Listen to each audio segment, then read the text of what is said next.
CPR scene. Let's break it down. Let's break it down slowly. Oh God, jeez. Slowly. I personally like the CPR scene from The Office more than this one. That's my hot take. Why did the CPR scene go on for 58 minutes? It's because they had to foreshadow it. They were so Yes. like they thought that they were being so clever. Look at us foreshadowing that Your this would be turn. necessary. Now your turn. Now your turn. I think just fucking And then it happens. I think we should set up that this is a really bad movie, but it's a special bad because it's kind of a throwback bad. It's an old-fashioned bad Old-fashioned movie. You know how bad it is? Chris Stuckman made a video about it. He did. Wow. It was Wait, Was he praising it though? let me do an impression. Let me do an impression of his thumbnail. Accurate. That's his mad face. Did I do good? Is that good?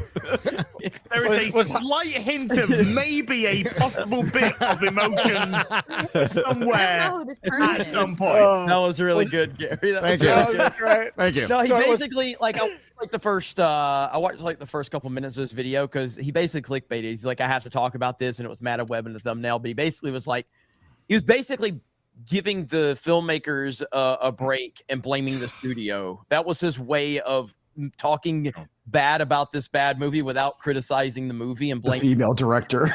Yeah. I was like, oh and for the next 3 minutes, he talked about like his journey to get to the theater, and then he talked about the movie for about 2 seconds, and ended his video with some bad cooking ad where he like destroys all the food. Or he gave a promo for his own film. That Mahler, still is, real quick aside, Mahler, that same sponsor that we went over in his video where Chris Stuckman made the food look like worse than prison food, like slop shit. Y-Files did it for the same fucking sponsor and made it look beautiful. Like, okay, I want to eat that. Fucking, I don't know. Chris like nuked it, and he just like slobs onto the plate. And it's like, you want this? And you're like, I don't know if I want that. He like microwaved food you were supposed to cook, and he kept it in like the metal containers or something. I don't know what the fuck. Yeah, it was terrible. Wow. It looked terrible. But so I'm just far more interested in him being critical. That's fascinating. He's entering the ring again. I Even like if it is on studios. I like how we put spoilers up, but for people that are just tuning in, they don't know what the spoilers are for. Oh, Madam Jeremy, Web. We don't either. I want to test this someday.